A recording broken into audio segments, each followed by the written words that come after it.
Suggest एक final account, तो ये फाइनली नहीं प्रिपेयर किया जाता, जस्ट इसका नेम फाइनल अकाउंट है, क्योंकि इसके अंदर सारी की सारी समरी जो सी है वो इंक्लूड की जाती है from journal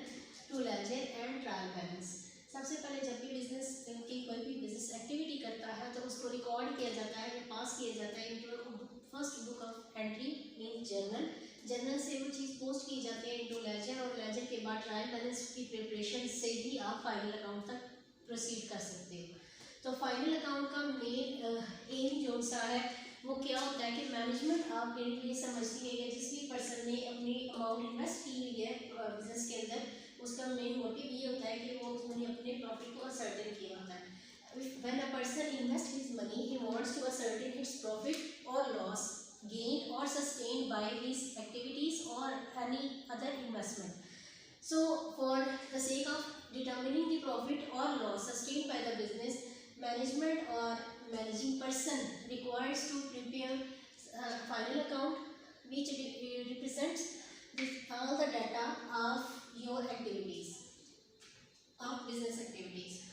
So, final account serves the same purpose of accumulating all the accounting data from journal, ledger and trial balance and prepare a final summary which is known as final account. In final account, financial information के हमें कुछ parties होती हैं accounting data को information जिनको require होती है, उन पार्टीज में सबसे पहले ऑनर आते हैं, क्योंकि ऑनर का ही मेन पर्पस होता है कि जो अमाउंट उसने इन्वेस्ट की है उस प्रॉफिट को मैक्सिमाइज कर सके। तो जब उसके पास कोई ऐसी स्टेटमेंट अवेलेबल होगी जो कि उसको रिप्रेजेंट करेगी कि उसे कितना प्रॉफिट अर्न हुआ है, वही स्टेटमेंट हम बोलेंगे, उसका नाम क्या हो जाएगा, वो फाइनल अकाउंट कहलाएगी। उसके अलावा जो इंटरेस्टेड पार्टीज होती हैं आपके फाइनेंशियल इंफॉर्मेशन के लिए, उनको भी फाइनल अकाउंट से ही इंफॉर्मेशन अवेलेबल होती है, because final account represents two main type of statements. First one is trading and profit and loss account which is also known as income statement. Income statement means आपके inflows और outflows of cash को represent करने के लिए आपके पास income आई कहाँ से और उसमें से आपने कितने एक्सपेंसेस पे ऑफ करने के बाद फाइनली आपके पास नेट प्रॉफिट या नेट लॉस कितना रिप्रेजेंट होता है, ये आपकी मैनेजमेंट को भी इसकी इंफॉर्मेशन चाहिए होती है। उसके अलावा आपके पास जो बैलेंस शीट बनती है, second statement in final account, balance sheet जो है वो आपकी पोजीशन स्टेटमेंट भी कहलाती है, क्योंकि ये आपकी एक पर्टिकुलर डेट पे आपके बिजनेस की फाइनेंशियल पोजीशन या फाइनेंशियल स्ट्रेंथ को रिप्रेजेंट कर रही होती है। एक स्पेसिफिक पर्टिकुलर टाइम पीरियड पे आपके पास कितने अमाउंट ऑफ एसेट्स है और कितनी आपके पास लाइबिलिटीज है, क्या आपके एसेट्स एनफ है टू पे योर ऑल लाइबिलिटीज और मिनिममली करंट लाइबिलिटीज। अगर आपके एसेट्स जो है वो आपकी लाइबिलिटीज को सेटल कर सकते हैं या सेटल कर सकते हैं, तो फिर आपका बिजनेस जो है वो एक गुड कंडीशन में जा रहा है और your business is performing better than other businesses.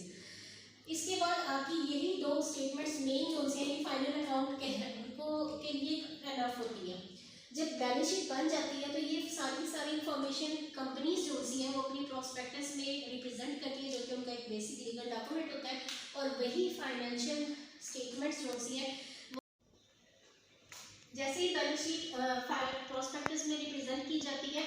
वही बैलेंस शीट प्रोस्पेक्टस जो सी है वो फिर एनुअल जनरल मीटिंग में डायरेक्टर्स जो उसको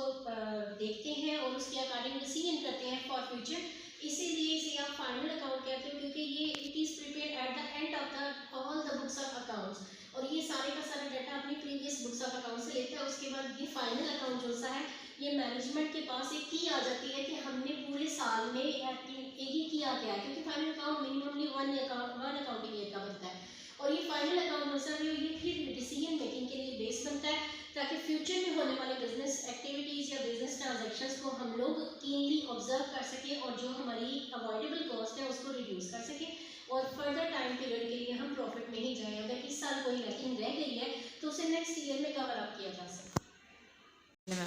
आज का लेक्चर हमारा इतना ही था कि हमें फाइनल अकाउंट का इंट्रोडक्शन करना था, तो होप सो आपको समझ आई होगी मैम।